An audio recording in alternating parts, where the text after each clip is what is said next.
Thank you.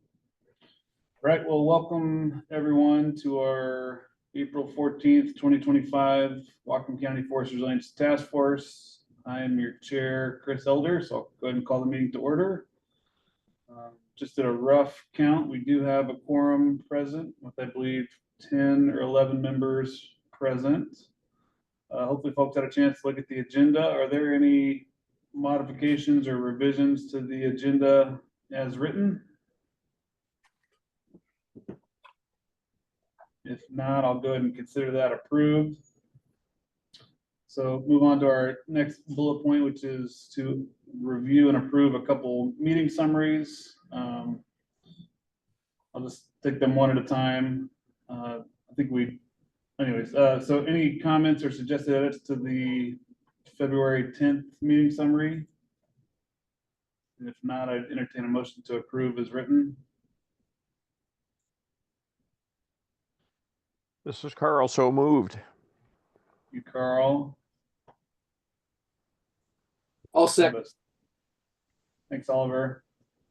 And I guess just one minor administrative thing I just saw. I think Kaya Hayes' name is spelled incorrectly. It should be K-A-I-A on the February meeting minutes. Other than that minor name change, all those in favor say aye. Aye. Any opposed? Any abstentions? Reed abstains, right? This was the February minutes. Correct. Yeah. Thank you. So our short meeting from March 10th, we also, since it was recorded and official, unofficial, we're kind of advised to go ahead and adopt those meeting minutes as well. Any comments or suggested edits to those March 10th draft meeting summary?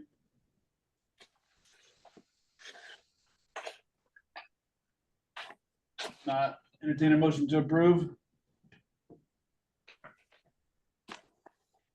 So move. Thanks, Barry. Second. Thanks, Carl. All those in favor say aye. Aye. Any opposed? Any abstentions?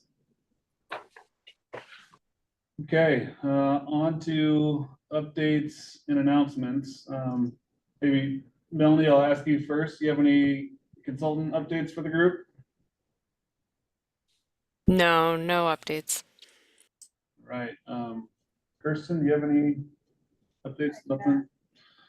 And I don't think there are any updates on my end as well. Any updates from advisory committee members, task force members want to share? Okay.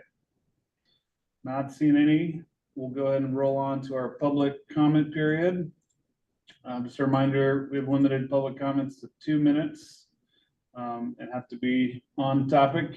We don't have any public members in the room. Do we have any public members on the Zoom that would like to speak?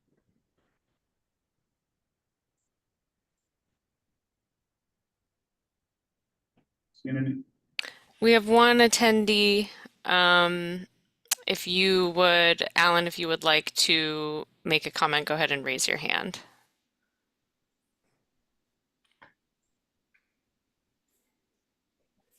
Okay. Not. I do have one submitted in writing, Chris, that I'd like to read out. Go for it. Okay, so this is a public comment that we received via the website from Kathleen Greenbaum. Just a reminder, as the task force addresses next steps, critical threats, be mindful of the naturally occurring asbestos and landslide issues on the west side of Sumas Mountain. The interplay of clear cutting, climate change, atmospheric rivers on parcels that are prone to landslides can expose existing naturally occurring asbestos. Expansion of the Cyper Goodwin Quarry to the east is an example. Thank you. Thanks, Melanie. Okay, we'll just keep rolling. Our next agenda item is to review the work plan schedule. So pass that back to you, Melanie. Thank you, Chris. Well, hi, folks. Good to see you all. I am going to spend just a couple minutes reviewing where we are and what's coming up on the horizon. Just going to share my screen, give you all a visual.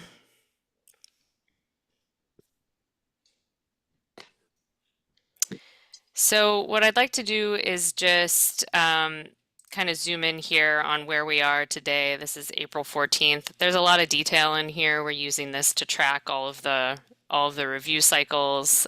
So just highlighting where we are today and looking a little bit ahead. So today was the deadline for the initial review of 3 new sections of the plan, and those were the community values section, the approach methodology section, and the forest management resources section. And we've received edits from the review committee on those sections, so thank you all so much for your work. We will be working on incorporating those edits, and you'll see those sections of the plan again for secondary review in May. The next step in review of the plan is for you all to review those initial sections of the plan that you already reviewed and submitted comments on. So this is now your secondary review. And this is the opportunity to look for any major areas of concern. Sometimes we call them like fatal flaws, things that got missed in that first round of review. The sections that you will be reviewing for the second time are the background section, the description of forest assets, the goals, and the policy review section. And I wanted to just, show some reaction to some of the feedback that we've heard. And what we've heard is that as you are going through these processes of forming new content, the goals and objectives, and now looking at the critical threats, there's a desire to be able to revisit and follow the practices of adaptive management, right, with this plan, and potentially add some new goals or objectives based on conversations that are happening within subcommittees around critical threats. And I think that will work.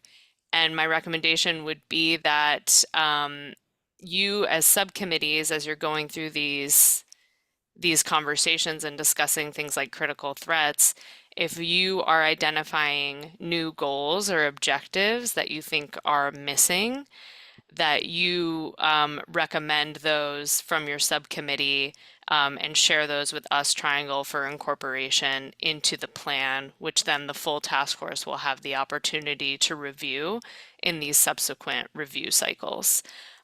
So I think that that's okay and works with our process, as long as those recommendations are coming from subcommittees and not individual members, so that they're going through the process of being collaboratively formed via your subcommittee conversations. I'll stop sharing my screen and just would love to hear how this process is going for you all, and if you have any questions or comments that you'd like to share.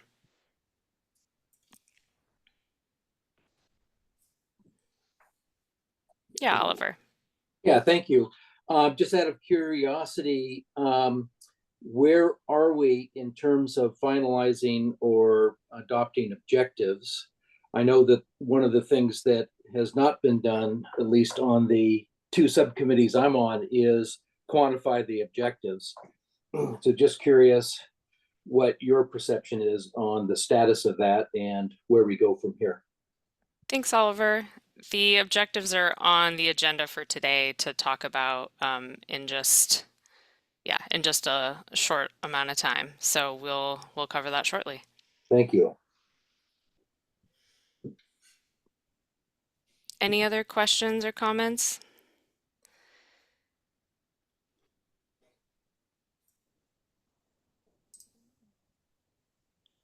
Can I just get a reaction from folks on the process for creating any additional goals or objectives via subcommittees that are coming up as you're discussing critical threats. Does that just kind of thumbs up or reactions from folks specifically on that recommendation? Yeah, Brandy? No, sorry, I was looking for my thumbs up. I hit my Okay. hand. Good, sorry. That works.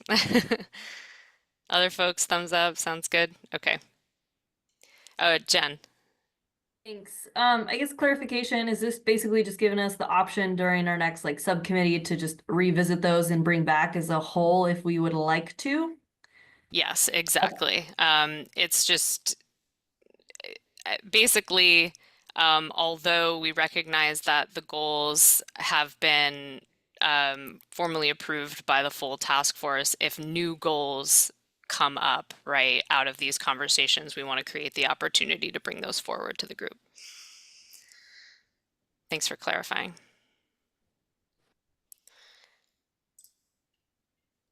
All right, well, I can keep going on. Oh, yep. Is this a hand, Brandy? It is, thank you. Okay, go ahead. I just wanted to clarify that, so the next steps on the plan sections is that, so I just wanted to make sure I understood what is new content versus what is an opportunity for the whole task force Yeah. to review. Yeah.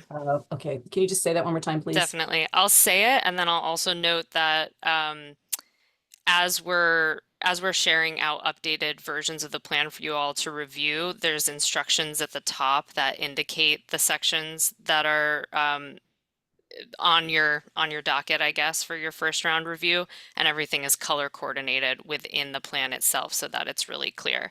But I'll say it again so you can help track.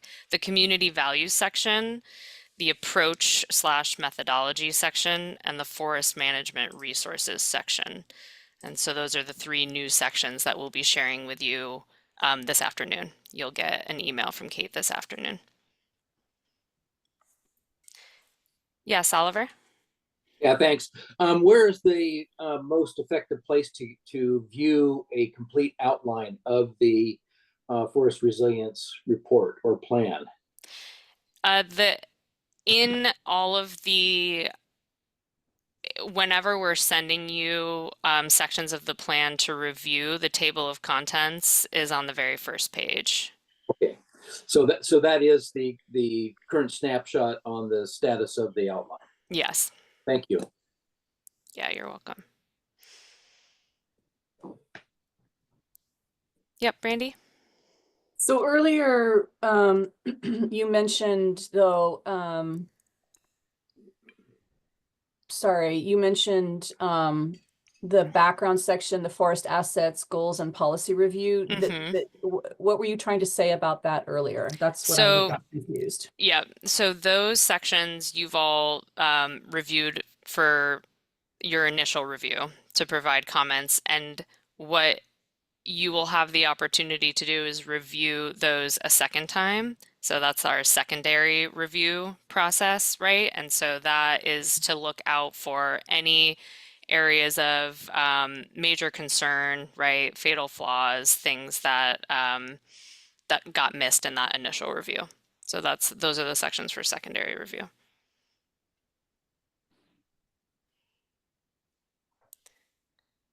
Thanks, Brandy. Yeah, Jim? Just want to check in. I was right on time until a sheriff pulled me over. Oh. Sorry, everybody. No problem. Thanks for being here, Jim.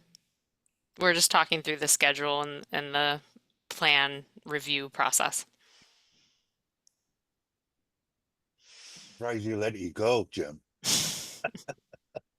Must not know you. Yeah, well, the geriatric white guys are down the list on the deportations.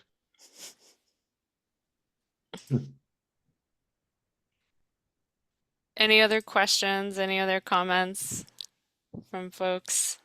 Thanks for clarifying and and helping us track and move the process along. All right. Well, okay, if I move on to the survey results, Chris? Yep, go for it. All right. So You all have a copy of this presentation in your meeting packet, and I know it made for a really long meeting packet, so I'm not going to go into too much detail because you have all of this detail in front of you. I'm really just going to focus on making sure that you all can interpret some of these graphics and give you an opportunity to ask any questions. I also just want to note that these results are summarized in more detail in the community values section of the plan that you will all be reviewing. So this analysis is something that you'll have an opportunity to actually react to and make comments on via the plan itself. But I just wanted to provide an opportunity for you all to see some visuals and get into some discussion here. So let me get ready to present this. Sorry, just give me a minute trying to do a lot of things with my screens. Okay.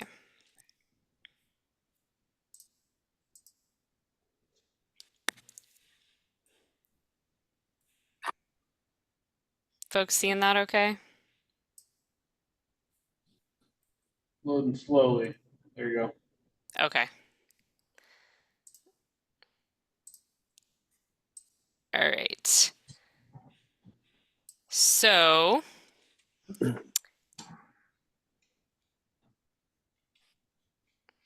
sorry, 1 minute. I just need to pull some things around. Okay.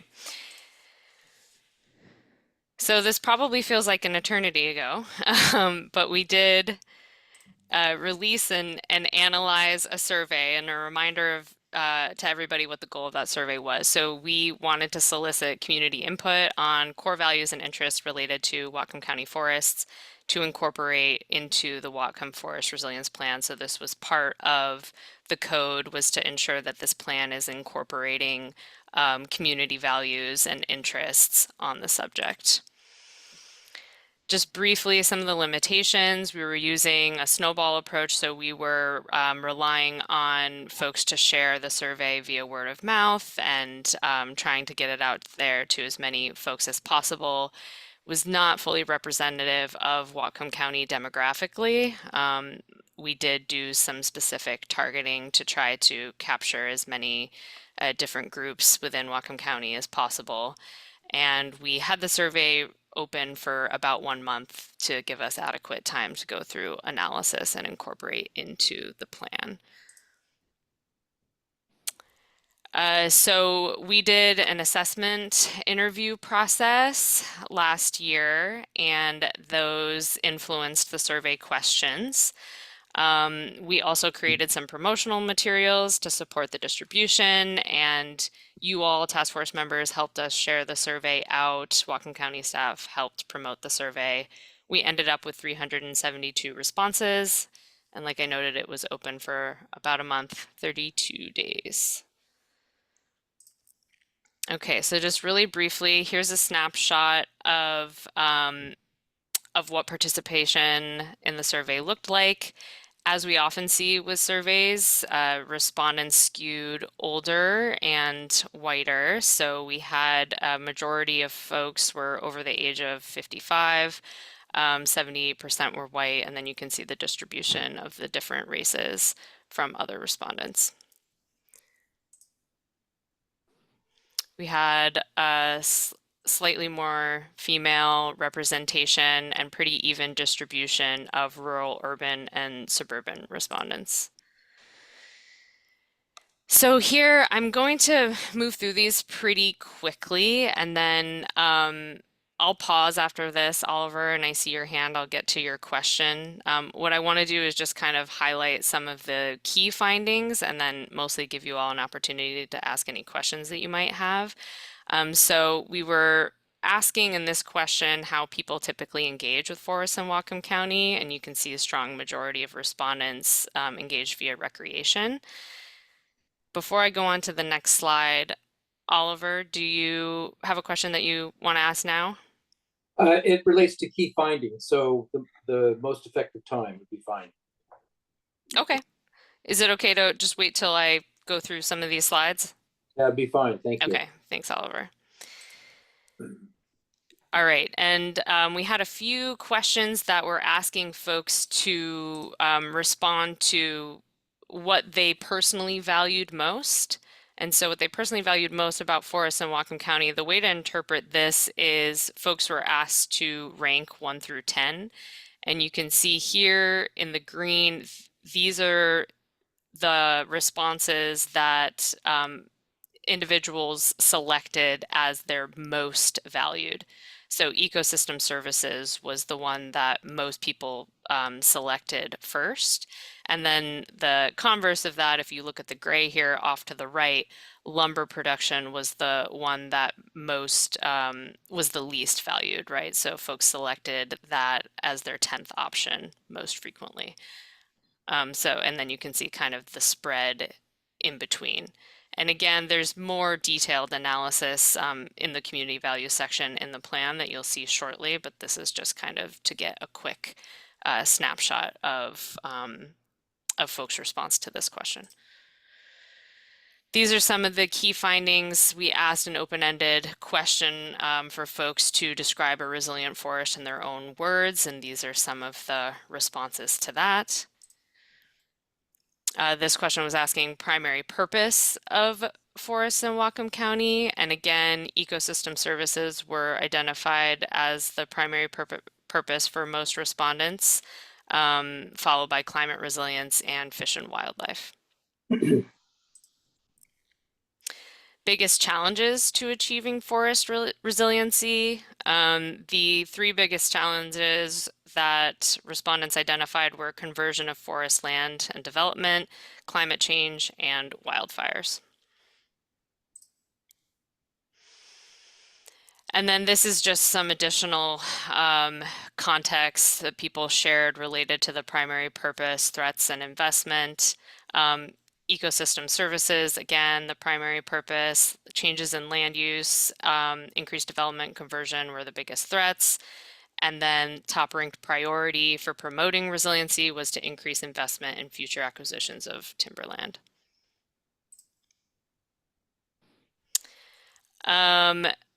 Again, this was people were prioritizing recommendations for promoting forest resiliency, increasing investments in future acquisitions of timberland. This is just kind of showing more about the spread and responses to that question. And then we asked about the importance of different components of the plan, and almost half of respondents said restoring healthy ecosystems for fish and wildlife is their highest priority and where they would most like to see the plan focus. Biggest threats, again, changes in land use. And then these were some of the key challenges that folks identified in short answer. So fragmentation of forest land, lack of adaptive management, recreational misuse, and climate change risks. So I know that was pretty quick. Like I said, you have access to this in your meeting packet, and you'll see more details, more detailed analysis in the community values section of the plan. Oliver, I'll go to you first, and then Jim. I'm not sure if your hand is still up from earlier, but if you have a question, we can go to you second. Go ahead, Oliver. Yeah, thank you. In terms of key findings, what criteria did you use to establish what is a key finding? What I'm getting at is under ecosystem service functions, clean water, carbon storage, soil health, and groundwater recharge are identified. But yet one of the slides that you showed more detailed analysis shows that water supply or, high stream flows, low stream flows relative to the forest environment are also of interest and concern to the public. Shouldn't that be edited into ecosystem functions, especially when it relates to the adjudication that's occurring in the Nooksack Basin? And all the water that is involved with adjudication, comes from the forested watershed. And it seems to me that that should be also explicitly identified, even though it is in the more detailed slide. Thanks. Thanks, Oliver. I think that level of detail is for the community values section of the plan, and we're just presenting today. I'm just sharing kind of a question by question analysis, so not the key findings are just in order of the questions and the way that we frame them in the survey. So not showing priority one way or the other, just kind of sharing what the survey was telling us. That more detailed level of analysis will come in the plan. And so I think saving that for when you review this section of the plan would be best. Yeah, and again, I don't mean to suggest that I'm second guessing the public, but I would expect that water supply and stream flow as an ecosystem function would have come up more in the survey results than groundwater recharge, because I think the general public understands stream flow more directly than groundwater recharge. Good point, and I'll leave it there. Thank you. Thanks, Oliver. Any other questions on these results?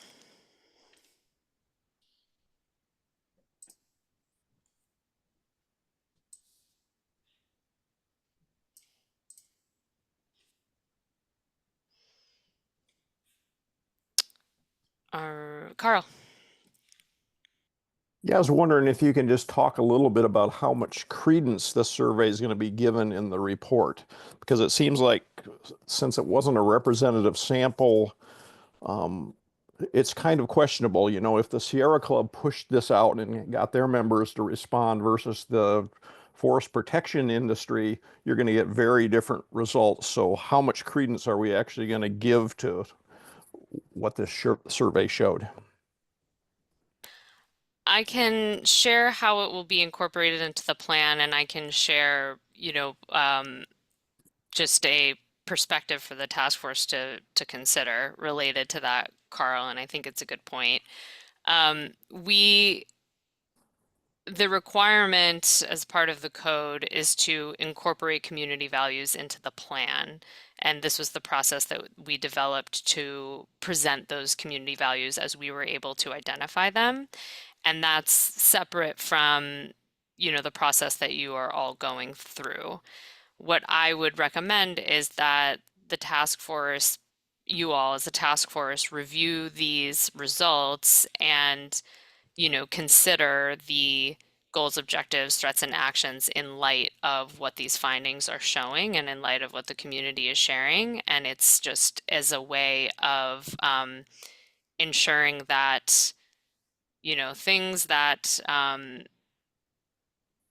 you feel like may not have been captured, or perhaps it encourages, you know, some way of looking at the priority actions, for example, and what things should be prioritized in light of what this survey is telling us. I agree with you that it's not, we're not able to, based on the sample, say that this is what the full Whatcom County community is saying as a whole. And I think it's just another way of influencing and adding a little bit more context and information to guide this group.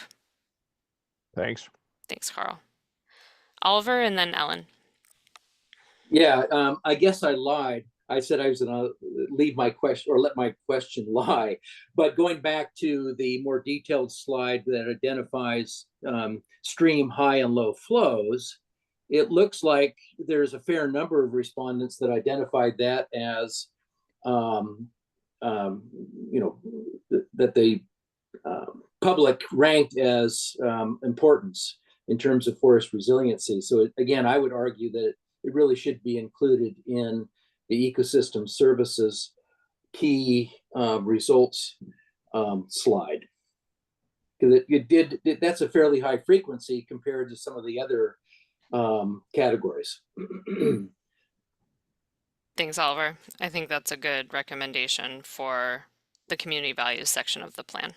Yeah, and please let me know if, you know, when you process that, if it's something that's not done or people disagree with, because to me, it's a really important aspect of forest resiliency. Thank you. Thanks, Oliver. Ellen? I agree with what Oliver just said, but I also wanted to comment, you mentioned that you reached out to several different groups, so that may help us understand the demographics a little bit better if you listed the groups that were contacted to respond to this survey. Yeah, we can include that in the community value section or in the appendix. I think that's a good recommendation. And we've also discussed the assessment interview participants as well as part of that understanding, since they also assisted in distributing the survey. Thank you. Thanks, Ellen. Steve? Yeah, I'm audible. Thank you for that. I think one key way to think about this is the slide you have on how do you interact with the forest most commonly. And obviously the biggest one there, I don't remember the percentage, but the biggest one is recreationally. So you can sort of factor that in to the slides that say what are the most important functions of forests and what are the most, the biggest challenges to forests.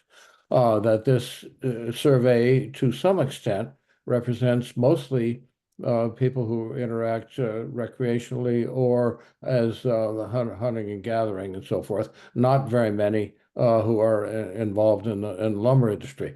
But of course, we have other ways of reaching these other constituencies.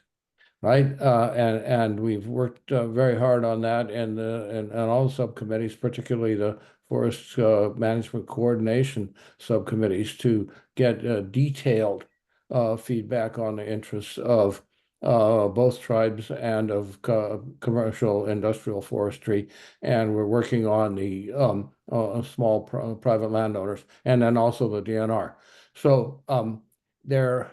It's sort of, there's never going to be complete agreement between everybody who interacts with the forest in different ways.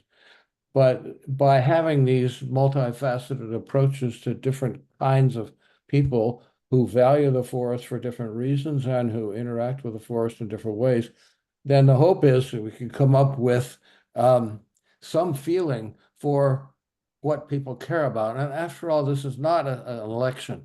Right? It's not like majority rules. It's figuring out which kinds of people are concerned about this and what their concerns are and what they think might be done to have these concerns. But it's not, majority vote. Thanks, Steve. I think that's a really helpful point. Go ahead, Jim.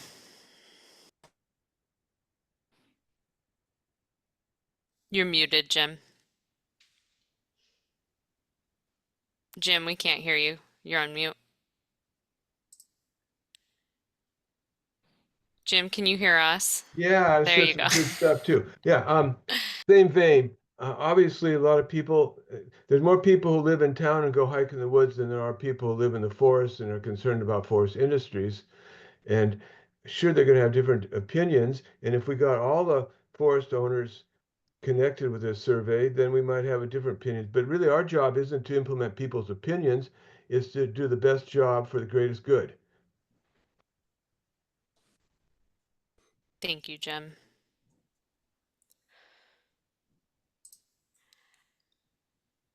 Any other questions or comments from the group? And just as another reminder, when you review the community values section of the plan, this is one piece of that. The assessment interview results, which we presented some time back, are also part of that. And so I think there's the more nuanced, more detailed conversations that we had with individuals, and you all helped share suggestions for folks that we contacted, for folks to contact as part of those assessment interviews. And then the survey is another piece. Yeah, Brandy? So I think that we can probably do a little bit more in the plan also, where we can on this topic of the demographics and the weighting towards a certain sort of user group in the survey. I think that because the plan is for the council, that we can make some recommendations about how to make a more, how to gather some additional and more robust information across a more robust scope of demographics. And if we just put that caveat in there, or that sort of next step statement, I think that will be helpful for the council. And then, they can choose to push that off onto the Forest Advisory Committee, or do some additional work after we get done. I think that's a great suggestion, Brandy. Thank you for that.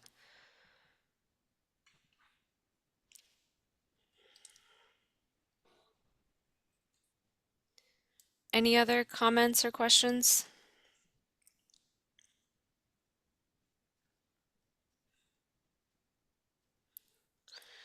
Okay. Chris, okay if I continue on? Yep. Keep on rolling. Keep on rolling. I apologize. It's a lot of speaking time today, but we were kind of condensing our last meeting and this meeting into one. So thanks for hanging in there, and we're right on time. So appreciate that. So the next thing we wanted to do is talk about the objectives. I'm having trouble attaching a Word document to Zoom. For some reason, it's not letting me do that. So Kirsten, I sent you an email and asked if you could email it to the full group so that folks can see a Word document if they'd prefer, instead of the attachment in your meeting packet. But folks who are okay with looking at it via the PDF that we sent, you have that in front of you, and I'll ask for Kirsten's support in emailing a Word document. Is that okay, Kirsten? Did you see my email? I did not, but I'm looking it up right now. Okay, thank you. Appreciate it.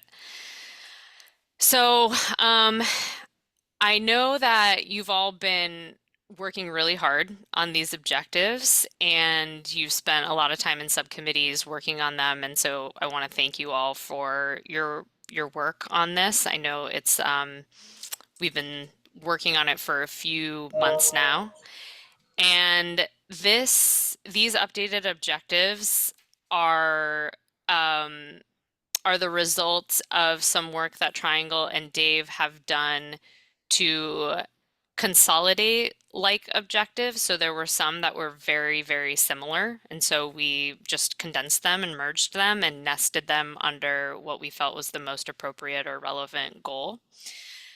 We modified them for consistency in tone and language. And then we added some metrics when appropriate. And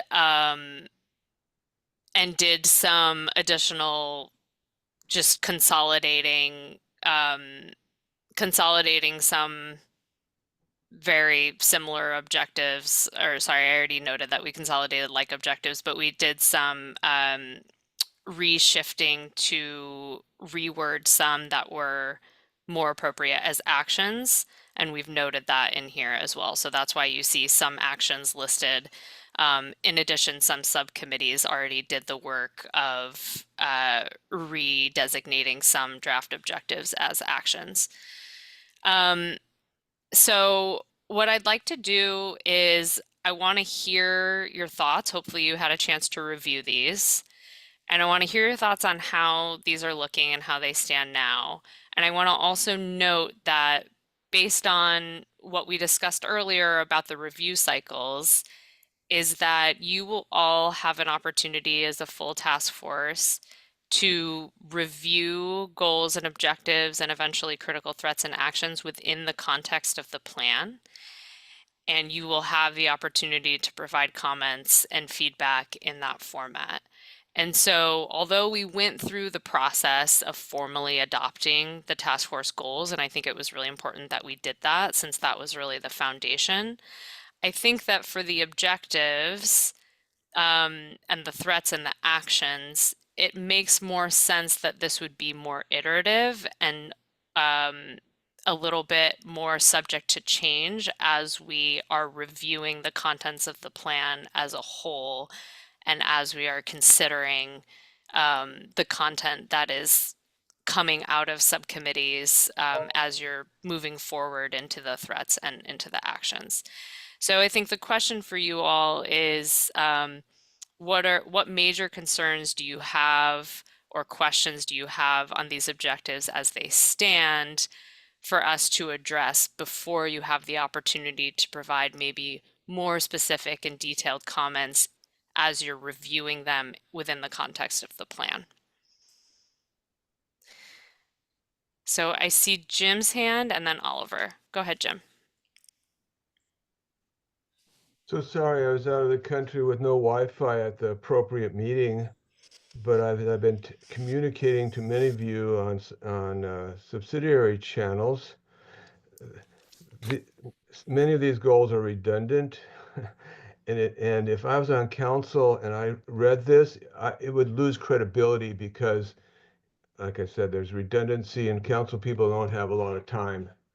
And so I think 1 and 3, 4 and 5, and 6 and 7 need to be combined. The differences are so esoteric that they take away from the power of goals that have largely redundant goals. And then I know that would take some work.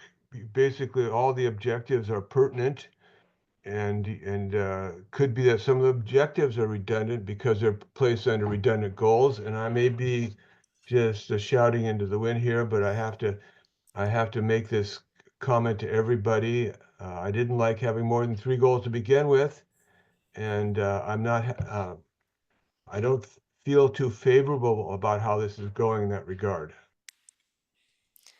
Thanks for the comment, Jim. Oliver, before we go to your hand, I just want to see if anyone has any reaction to Jim's comment.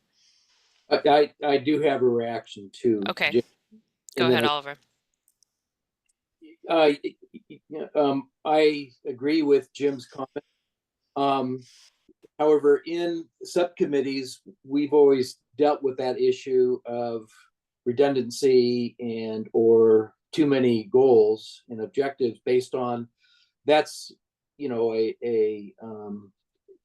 issue that we are thinking that triangle would sort out. That is, if there's redundancy, figure out how to reduce that redundancy, so on and so forth. So that has been something that's been discussed in at least 2 of the subcommittee meetings.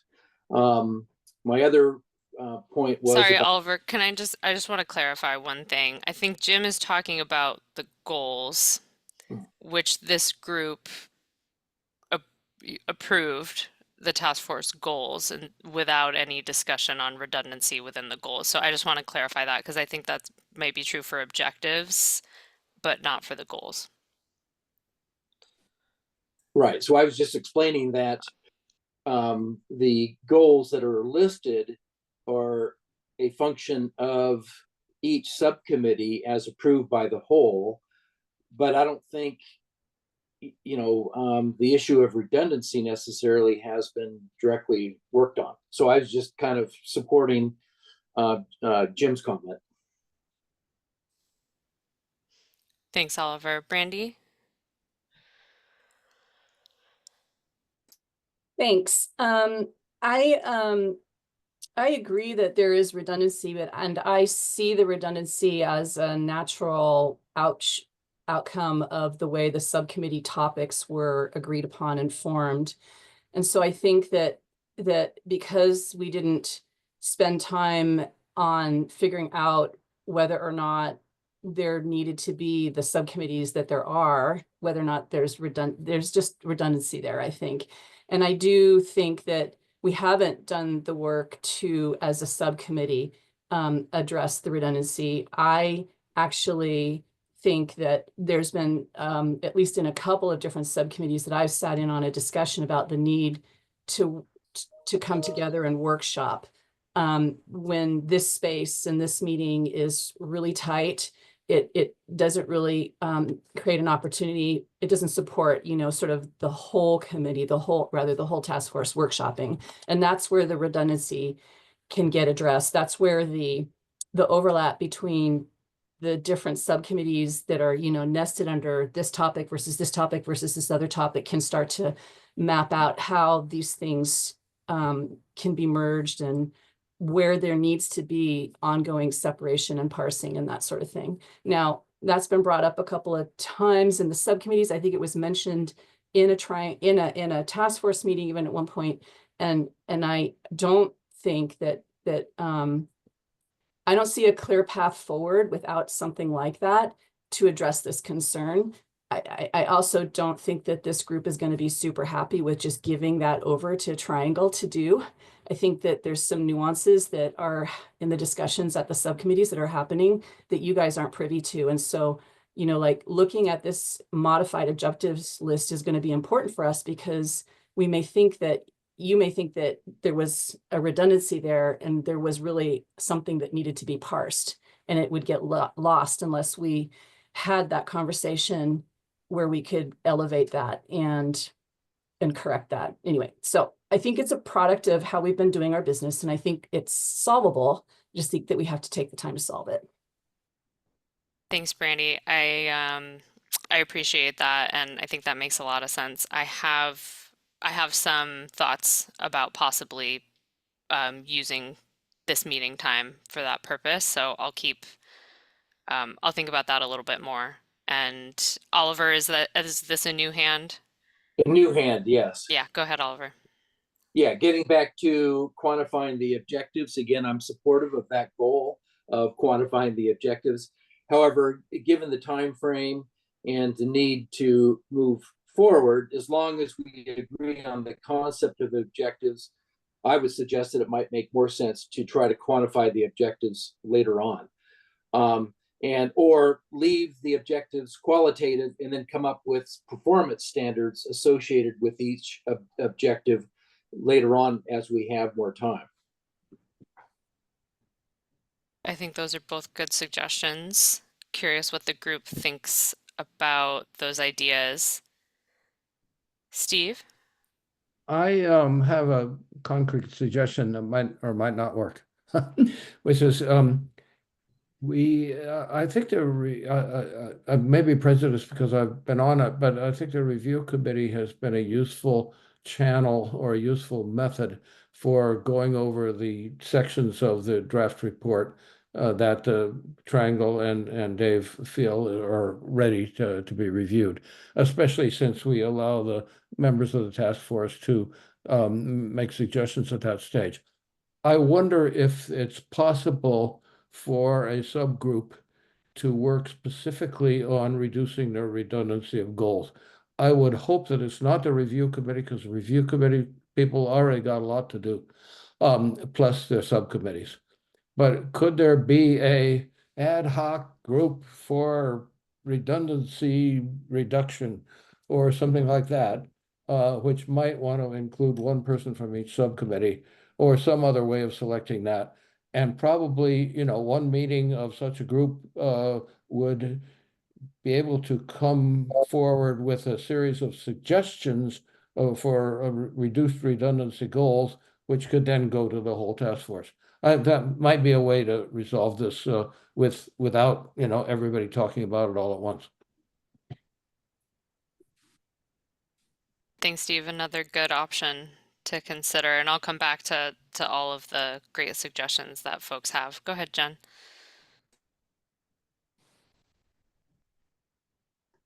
You're muted, Jen. Thank you. I lowered my hand instead of unmuting myself. Yeah, I agree with all of the comments as well.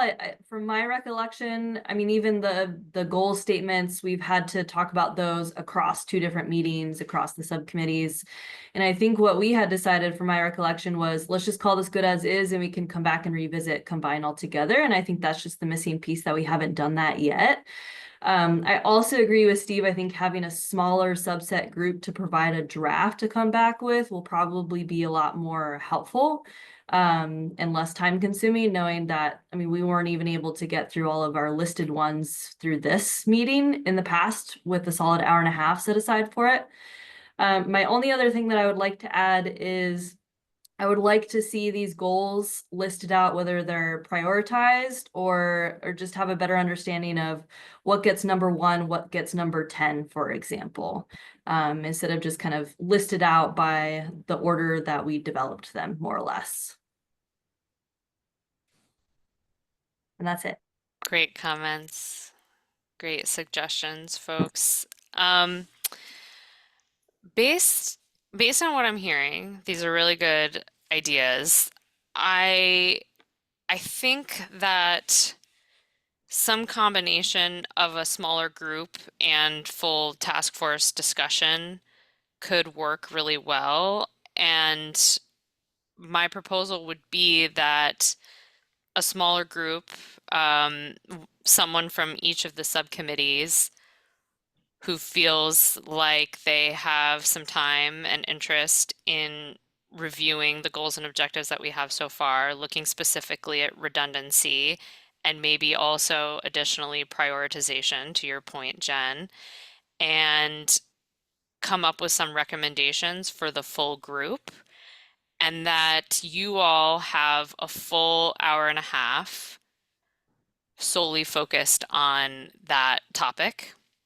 I think, additionally, there'd have to be some time for, public comment and all of that, just to be compliant with OPMA. But other than that, the only thing on the agenda is to talk through the recommendations that this subgroup would make. And if folks do a little homework and review them ahead of time, I think that that could be enough time to make some progress. How is that proposal for the group? Yeah, go ahead, Jim. And as well as reducing the redundancy of the goals, I gather that would mean redistributing the objectives and making them harmonizing them with the revised goals. Is that correct? Yes, I think that would be an essential part of the process. Yeah, Carl? Yeah, I think, I don't have any problem with a smaller group working the goals and objectives some to get rid of redundancy if people have time for that.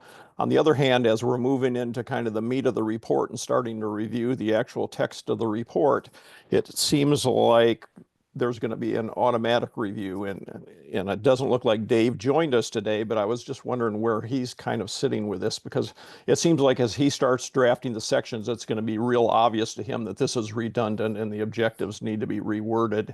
And maybe that's just going to happen kind of automatically as he drafts those sections.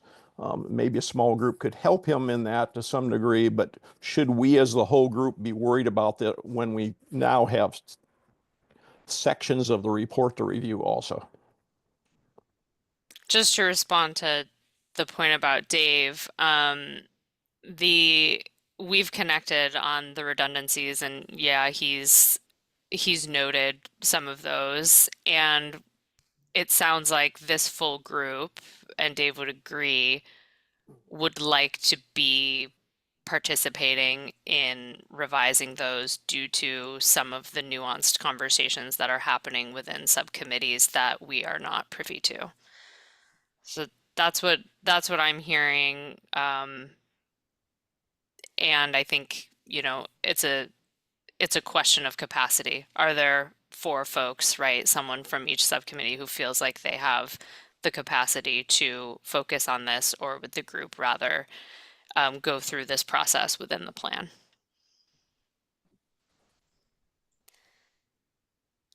So I think what could be useful is to hear with the group that we have present. I know not everyone is here.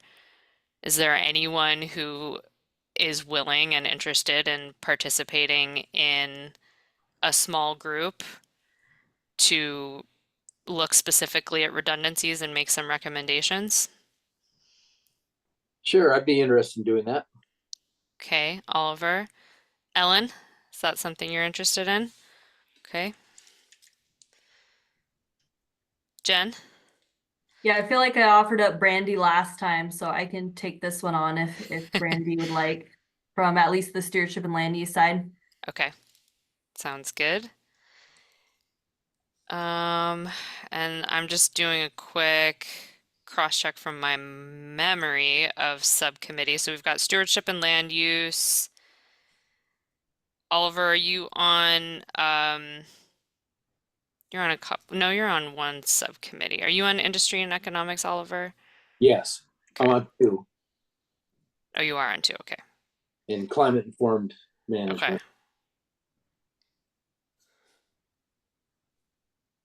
Coordination, is there anyone from that subcommittee?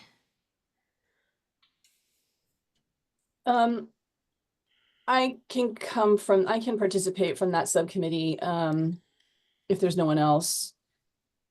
But I feel like we sort of jumped over another question, Melanie, which was, how does everybody feel about this? Is this the way to go? And I actually agree with Carl that I think a lot of this is going to get sorted out in the writing of the plan. I think that, I think it's fine to do this exercise now.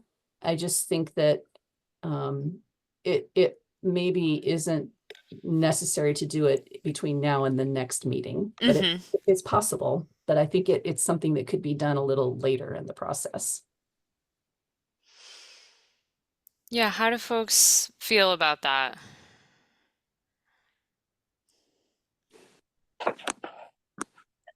If this smaller committee is going to happen, I could throw my name in for coordination and management. If you will let me. Thanks, Tom. That's good, Tom, because I was about to throw your name in. Oliver, Jen, just thoughts on the process and procedure, whether or not this is the way we want to go? Yeah, I just want to say I agree with the discussion about the main technical writer when he gets into the meat of the report, that it'll be more obvious to him how to prioritize, rewrite, or whatever with our approval. And so I'm just basically supporting what Carl primarily said. Okay. Thanks, Oliver. Jen? I That muted makes- I'll myself make- first. Oh, Jen or Jim, sorry. Oh, Jen was first, then Jim. All right. I guess I'd be kind of curious to see where we're on schedule and timeline wise too. So it might be good to revisit that first. And then if that is something we get extra help, I mean, maybe there's more questions out there to be able to answer first. But I'm kind of in agreement. I feel like it's not a rush to do in the next week in particular. But it'd be good to look at the schedule and where we're at, because I know there's been a lot of shifting pieces too.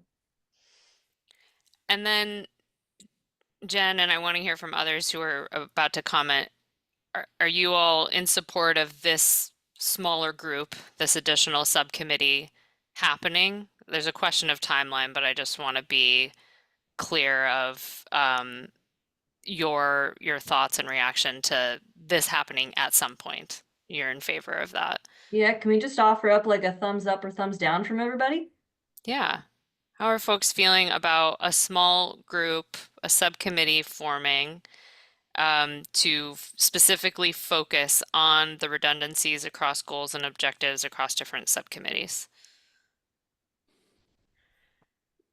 Anyone have concerns with that approach?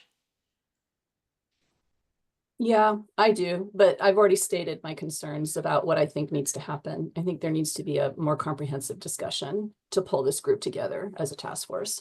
So how about the proposal is this happening with the understanding that this group will bring recommendations for full task force discussion?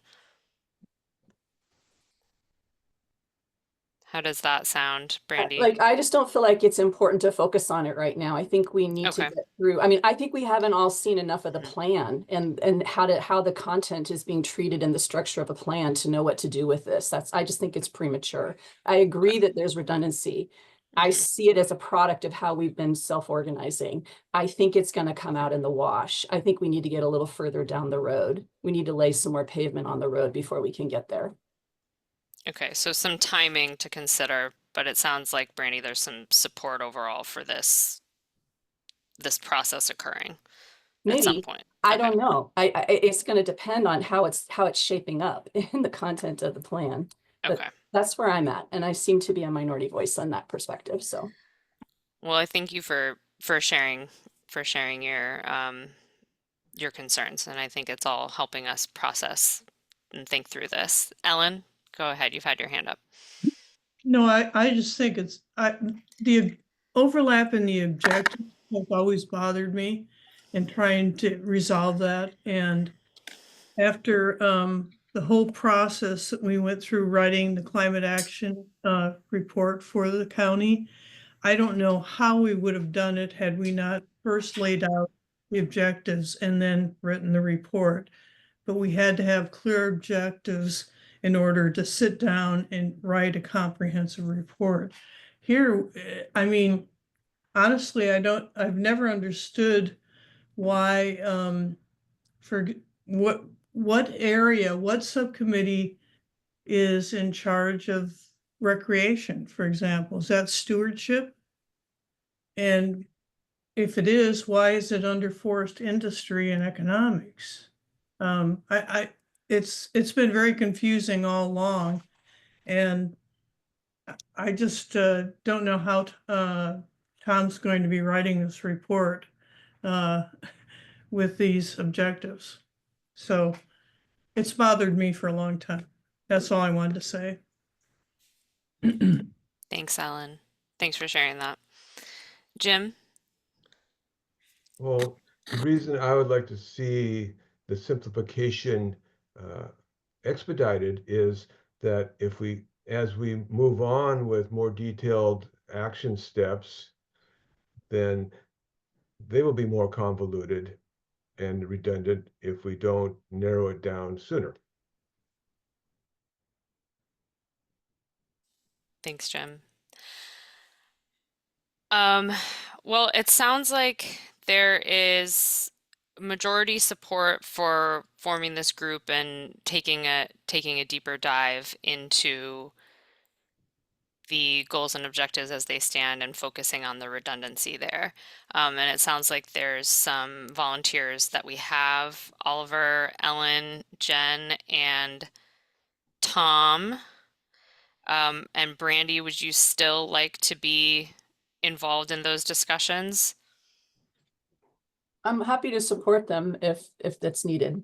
Okay. So I think my proposal would be that we can connect you folks and support you in that effort to a limited extent, but have you take care of finding a time that you all want to meet.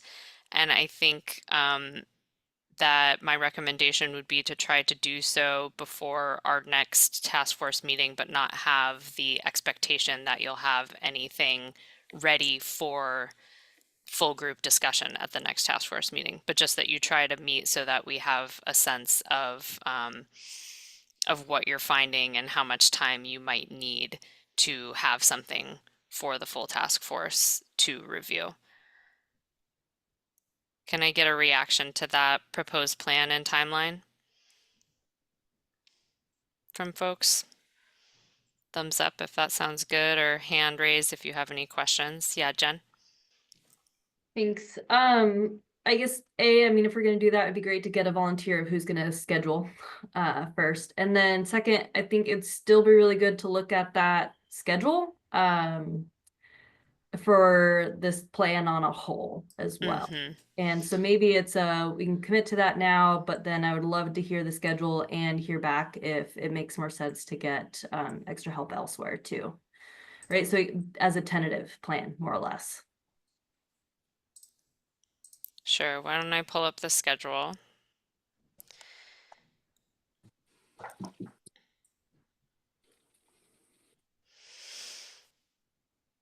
And so these review cycles, you can see here in green is everything where the task force is reviewing or generating content. The idea was to have you all working on threats until our next meeting, actions completed in June. We do have, because I know summers are really hard, not a lot on the task force plate in July and August. The idea is that we would be generating some of the content that we're waiting until the very end, such as the recommendations for next steps and the executive summary at that point. So there's a little bit of front loading that's happening to anticipate the slow time in the summer.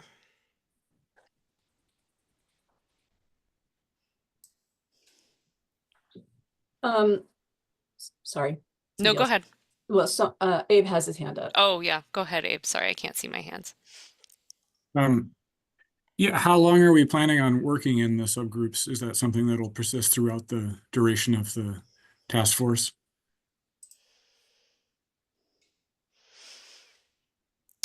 I'm curious what folks think. It sounds like this is pretty specifically focused on the goals and objectives and reducing redundancies there, so I don't think it would be necessary.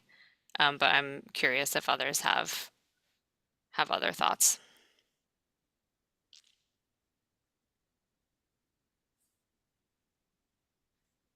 I assume that the subcommittees are going to be meeting. If I understood Abe's question correctly, I have been operating under the premise that the subcommittees are going to be doing work throughout the entire task force Oh. process. Sorry, I interpreted this specific subgroup that we're discussing right now. Yeah, Can you no, clarify, I'm Abe? curious about the subcommittee structure and meeting in small groups, in our silos essentially. How long will we keep doing that? Yeah, the idea is that you would continue to meet in subcommittees until you've finished generating actions, and then as needed beyond that. So that would be until June at least. And then to Brandy's point, I think it would depend on what you would think is necessary, but that in terms of generating the initial content for the plan, that was what I had anticipated, what we were thinking. And to follow up, to Ellen and Brandy's concerns about the sort of new new group that would review the goals and look for redundancy. I feel like maybe if we also empower them to think outside of those silos a little bit, because like Ellen said, recreation scored highly on the surveys, and I think that's something that everybody has thoughts about. But since we don't have a subcommittee addressing that, it's not represented very well in the content that we've developed, and so there may be other areas that we're missing because they don't fall neatly into one of the subcommittee silos.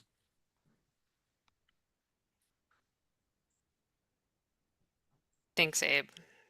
That's a good point. Jen?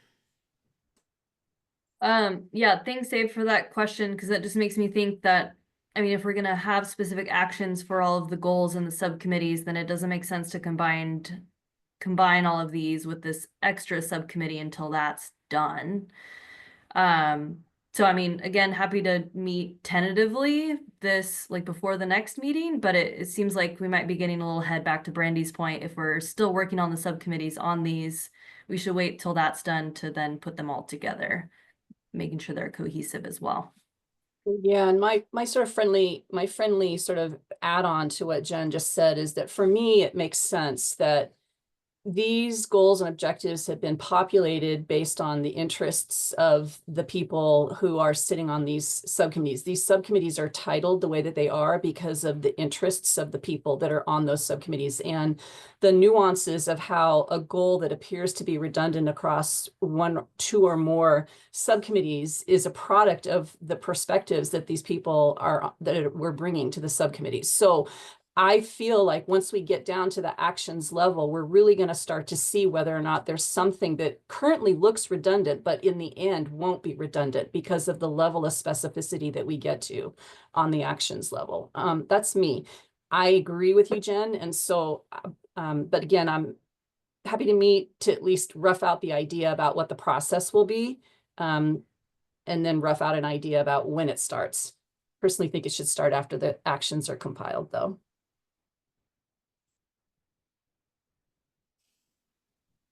Thanks, Brandy. Ellen? Well, I was just going to say, if we stick with these four subcommittees, were the original scope of these subcommittees defined anywhere? Well, I think, Ellen, that's why we tried to write purpose statements for each subcommittee so that, because the way the subcommittees were populated on the very, like in August or September, whenever that was, it was a very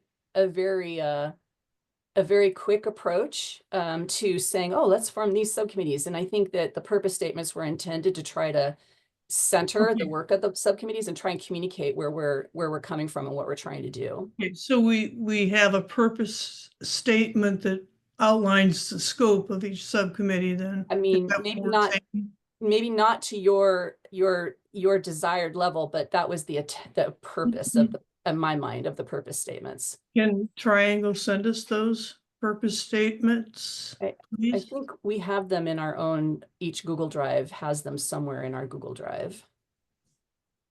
Okay, Yeah, nice to get those for, collated. Yeah. yeah, collated, Yeah. so we can figure out what belongs where. Yeah. Anyway, just a thought. Yeah, thanks, Ellen.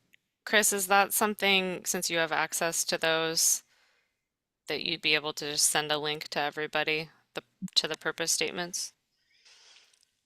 Yeah, I can try to pull those out from each subcommittee. Thanks, Chris. Yep.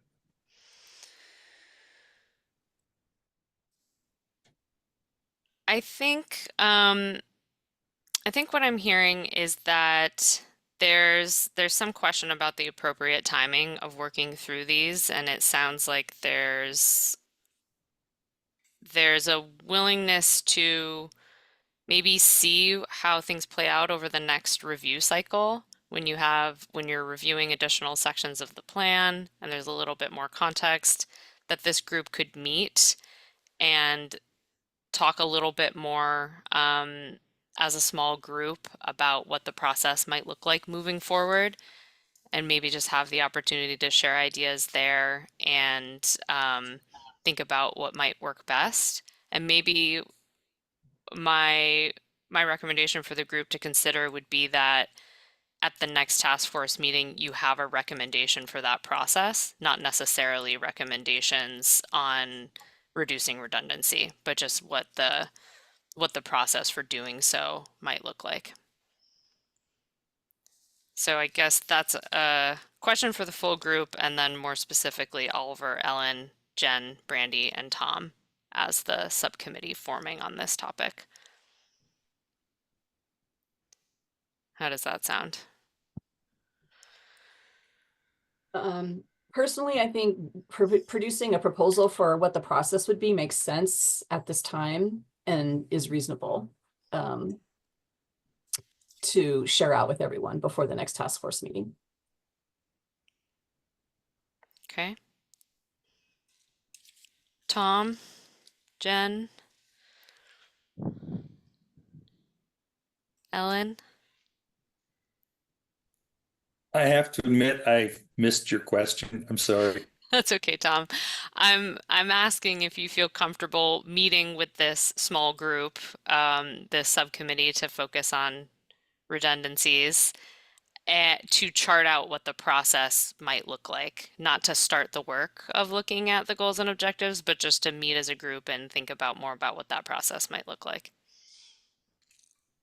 Yeah, I would think just to meet, to kick them around a little bit would be appropriate. I mean, there's some wording in those goals that I'm not even sure what exactly they mean. So it'd be nice to just take a look at them and see where some of the confusion or redundancy is, and then see whether or not, like Randy was saying, it could become more clear the differences in the redundancy when we get down to the actions. At least we can kind of target them and say, okay, these appear to be redundant at this point in time. Yeah, some of that initial analysis. Yeah. Ellen, how does that Yeah, sound to you? Well, that's fine.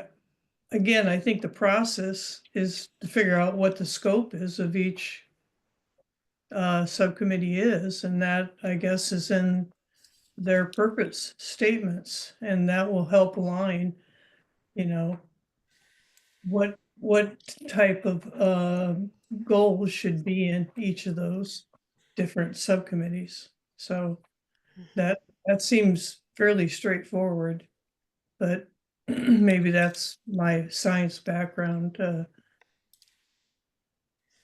coming to light. I don't know. Maybe Jennifer has a good suggestion. Go ahead, Jen.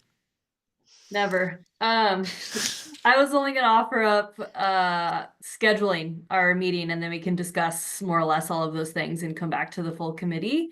Mostly because I have a more limited schedule, so it might just be easier if I send out some recommendations to the group. Does that work for those attending? Okay, can I just get the full list, maybe Melanie, from you, of who all specifically is attending? Make sure I have their emails. Yeah. Thank you. Do you want me to send you names, or you want me to email you everyone's email, Jen? I'll just email everyone's email works. Brandy, you're confirming you're attending, or at least in being invited to that group? Yeah, that sounds good. Okay, perfect. Okay, Great. thank you. Thank you, Jen. Well, we have about 10 minutes left together. I wanted to talk about next steps for your subcommittees. Is it okay if we pivot there? Yes, Oliver.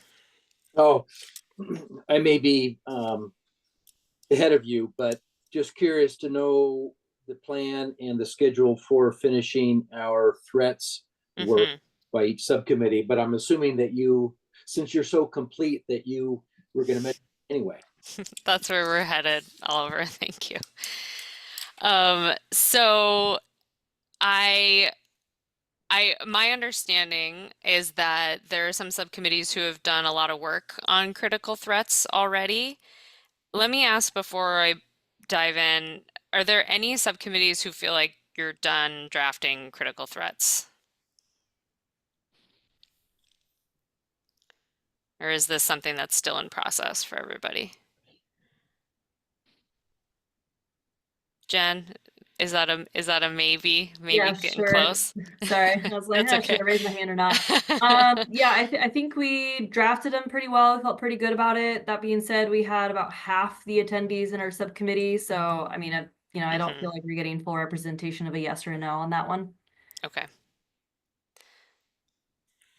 Okay. Barry? Yeah, and this is a little bit on Abe's perspective of thinking outside the box. For threats, one thing in the socioeconomic that hasn't been mentioned is that we have an enormous amount of majority ownership by the federal government, Forest Service, parks, which is being totally stripped. And the impact of that gigantic gorilla in the closet onto stream flow, temperatures, sedimentation is dramatic. And so that's an externality that maybe we can't do anything about, but we could certainly identify it. And then maybe one of the actions would be monitoring how things are changing at the federal level, because we're not going to have a Forest Service. It's going to be open to mining and logging indiscriminately, as well as recreation indiscriminately.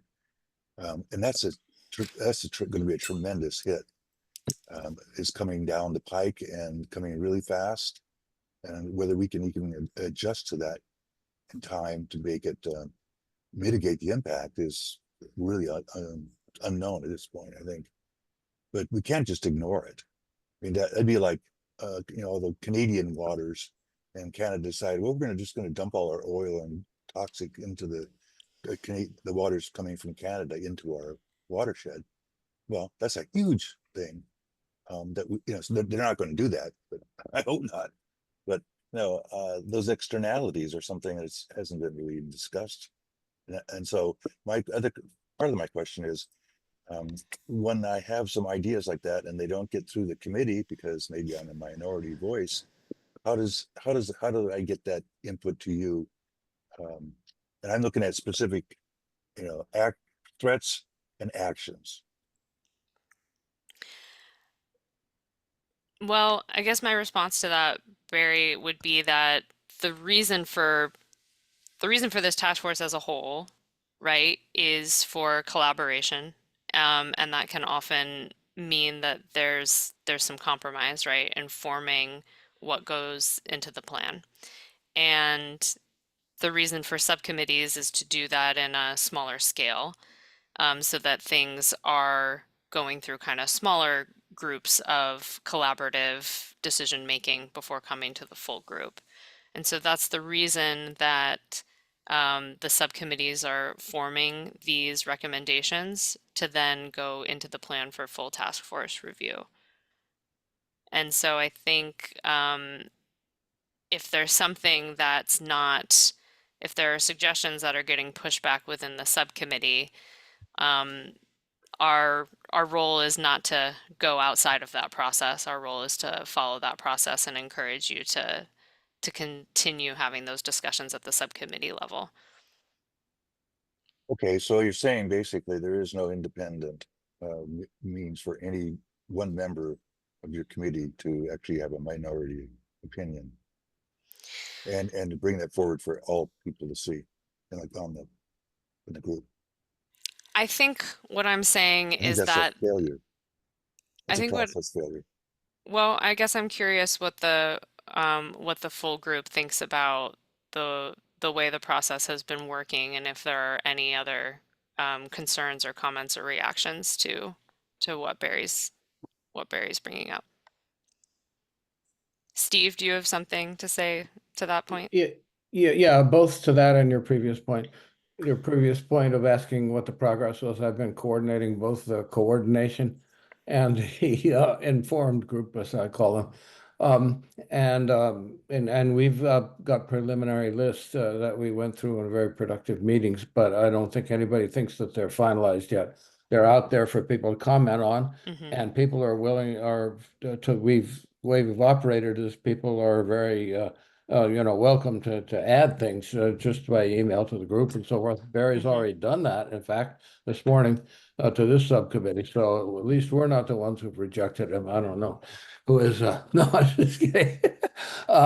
But it seems like you know, once this happens, everything comes to the group as a whole, and at that stage, somebody who feels like they've been stiffed in a subcommittee can do the equivalent of a congressional discharge petition. You know, they can bring something to the floor without the consent of the speaker.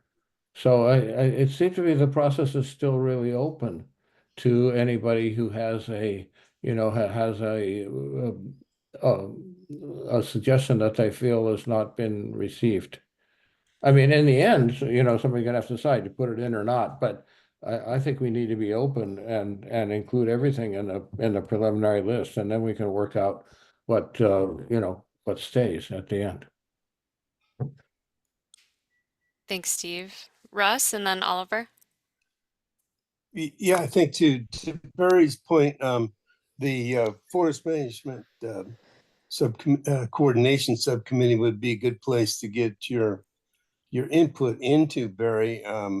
We haven't really focused much on the Forest Service, and I think that's in part the Forest Service, you know, looking backwards hasn't really done much management for quite some time, so hasn't been engaged in that. So, but if you've got, pertinent information, and we can include, ideally we'd like, be nice to get Forest Service personnel involved, but I recognize it's kind of a dicey time for agency people to be sticking their necks out, but it's, having some consideration of the Forest Service component, because that is a major acreage within our county, would be useful. So appreciate that.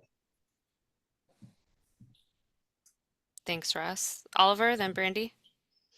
Yes, I'm not aware, Barry, of any of your ideas being rejected.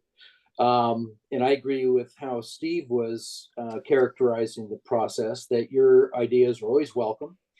And so please bring them forth. And specifically in regard to what might happen on the Forest Service administered lands, this process so far has kind of assumed status quo with how the national forest lands are being managed now. However, as Barry pointed out, there's likely to be a major change, and that may involve widespread harvesting of the Forest Service lands.